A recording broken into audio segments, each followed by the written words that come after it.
To silence your phones and give your name and affiliation before your questions. We'll start with Patrick Murphy giving a statement, then we'll go to questions for the players, Ashley Prangy and Kinley Cahalan, and then dismiss them and go to questions to Patrick. So, Patrick, do you have an opening statement? Okay, I appreciate it. Just, they came up with some really big hits, and I think one of the key stories was our opportunity in the first inning, and we didn't cash in. First and third to no outs and 3, 4, 5 up to bat, and we have to get some run, something there, because it was a really good start, and then it kind of deflated us. But I was really glad we got 15 people in the game. They got some experience on this field. Some good highlights. Marley's pinch hit home run, and Cahalan showed some guts and some grit, getting that key hit with 2 outs. That extended the game because we could have folded our tent right there, and we fought some more. So I was pleased with the 5th and 6th inning. Sure. Questions for players? Anybody? Sure. Second row left. Kenley, Tony Sikalas, Tide Illustrated. You had a great game, but I'm going to start off a little bit with the first inning. Just how much of a gut punch was that for y'all to strand those 2 runners in the first, and how were you able to rebound from that? Well, it was tough, but I knew that our team has grit, and everybody believes in one another, so I knew we were going to come back at some point and score runs when we needed them, and so we just kept fighting. All right, we'll go third row left. Matthew Gibson, Bama Central. Ashley, 3 errors for you today. How do you bounce back after a tough game in the field like that? I think just having full faith in my teammates because, it is a game of failure, and it's all about how you overcome on any given day in any play. And it's really cool. Lauren came up to me and she's like, hey, you've had my back all year. I got your back. And I don't doubt her for a second. I don't doubt anyone else in that field for a second. So I'm super thankful to be here with these girls. And I know that we play our best when we're able to show how resilient and how gritty we truly are. Second row left. Nick Alvarez, AL.com for both players. I feel like in the regional and the super regional rounds, you guys had some winner-go-home situations. Kind of what about that and just the adversity you guys have faced all year help prepare you for tomorrow night? Yeah, I think building off of the adversity we faced all year, it's kind of been our team's story from day one, coming out of the gate right away with the loss the first game of the season, and just how well can we truly rely on each other and pick ourselves back up when we do get punched, and how much harder can we hit back in those moments.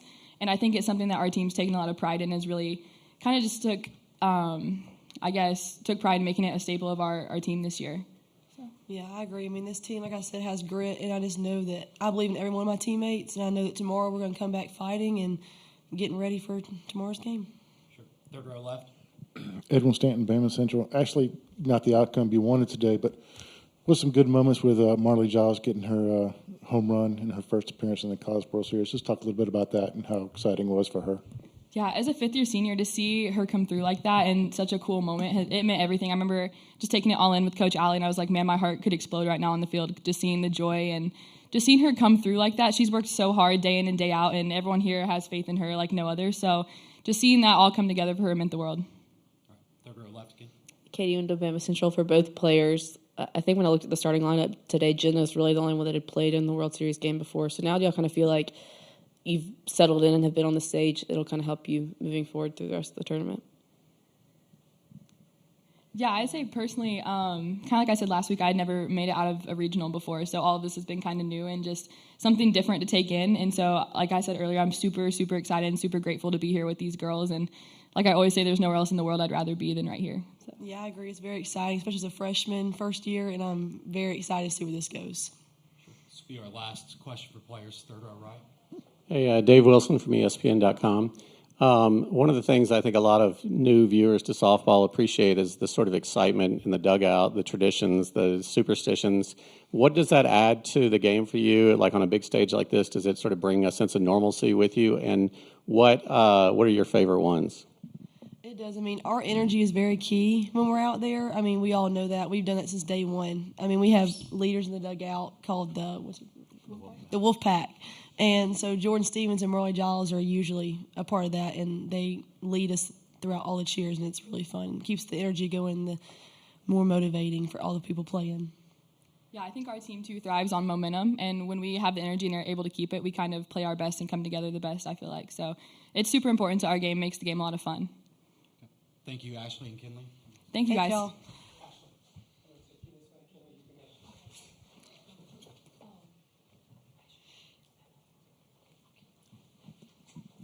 Questions for Patrick. Second row left. Pat, Jayla came in and I think had only given up 2 runs over 30 innings in the NCAA tournament so far.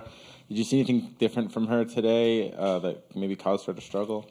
I'm not sure. I know the home run to the lefty was too good of a pitch. I watched the replay on the scoreboard, but other than that, I'm not sure because I thought her velocity was really good at the beginning of the game, and it was the 2-out rally that killed us when we went up there as well. And in the SEC tournament, they had a huge rally with 2 outs, and bases cleared 2 outs. It wasn't like 2 people on and we got 2 outs. There was nobody on, so they got a thing going there with 2 outs. We need to stop the bleeding, and it happened to us up there in Fayetteville, and it kind of happened again today. But they got like the 3-run home run, I think. That was a big hit. The lefty, that might have been a 2-run home run. They got big hits with people on base.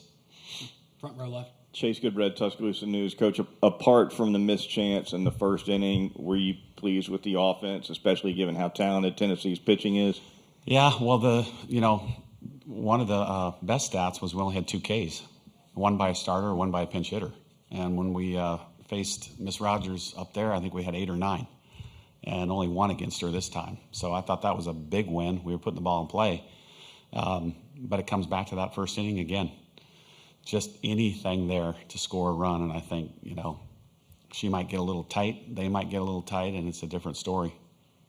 Second row left. Nick Alvarez, L.com. Similar question to the players. You guys have had a lot of opportunities to kind of have like a win and go home conversation. Has that message changed for you this postseason, or like what do you tell the team before tomorrow night? Say that again, I'm sorry. Has the message changed in the kind of the win or go home scenarios with the regional and the super regional, and does that change for tomorrow night? No, afterwards, the coaches said their thing, and then Montana said, look, we've been here before. Twice. Supers and regionals, because it was MTSU, it was win or go home, Northwestern, win or go home. So we've been in this situation, so it's not a big deal. So it shouldn't be like this nervous, that's probably the way it has been written for this team, to make it the hard way. So we have to play better defense. We have to get a good start from a starter. And then obviously the third thing is the key hit, and we need to do that early. Sure. Third row left. So I thought our at-bats got better as it came along, Matthew Gibson, Bama Central. Coach, Kinley Cahalan had a big catch in the 5th inning, too, along with the 2 hits. Just talk about the poise and confidence you have with her as an 18-year-old freshman. Yeah, she should probably be graduating high school about this weekend in Hewitt-Trussville. She's very, very steady. She's not a emotional kid, as you could kind of tell, very even-keeled. Doesn't get too high or too low, and for an 18-year-old, that's pretty good, especially for a hitter, baseball, softball. The best hitters to me are the ones that, they can go 0 for 7 and they know that they're due. Not that they're 0 for 7 and I stink. She knows that she's due. And, that was a 2 out. I think it was 2 strikes as well. That game was on the line, and she comes through with an opposite field double over the left fielder's head. So she's got it in her. I think that was probably a really key hit for her, for her future, and Giles. That's what you want when you come here. You want a freshman to do well, because then they want to come back. Sure. Third row left. Katie from Bama Central. Murph, you talked about defense a little bit, but that 2-out rally started with an error. Just on a stage like the World Series, how much more important does defense and making those plays become? Huge. And, Kristen White made a hell of an effort with that ball in center field, but she makes that play. This is the World Series. You just said that. This is the World Series. You cannot give somebody 27 outs in the game. You can't give them extra outs. 24, sorry. It seemed double to me. You can't give extra outs. And the margin of error is so slim. We've talked about this. You just have to play clean the whole time. Sure. Second to last, right here on the left. Yeah, as the game progressed, did it become like the plan to save Montana for tomorrow? Yeah. And then is she available? Like, what's her status? Yeah, she was fine. But to me, it's like either tied within a run or a lead. So I'm not sure what's going to happen tomorrow, but today that would have been the deal. Last question right here. I was speaking with Kayla earlier today, and she says when playing for you, it's just you don't feel pressure in those big moments. How do you create that relationship with players to get them to be so comfortable in kind of those huge moments where they just feel like they're playing a game? You have to get them to realize and believe that it's person first, athlete second. Everything we do. So it doesn't matter if they go 0 for 4 or 4 for 4. I'm still going to love them. And they have to realize that. When they truly understand that I have their best interests at heart in all things, they're good to go. They're not worrying about if they fail. They're not worrying about if they strike out. They can look down to first base and third base, look at both Allison and myself, and say, they're good with me whatever I do here. I don't have to worry about them. And I'm hoping that that's how they feel, because it's true. I also want to say thanks so much for all the Alabama media, and you, for being here, though. That's awesome. I'm really proud to be here with you guys, so thank you very much. And Jill, I appreciate you representing the SEC as well. Thank you, Patrick. Yep. We'll see you tomorrow.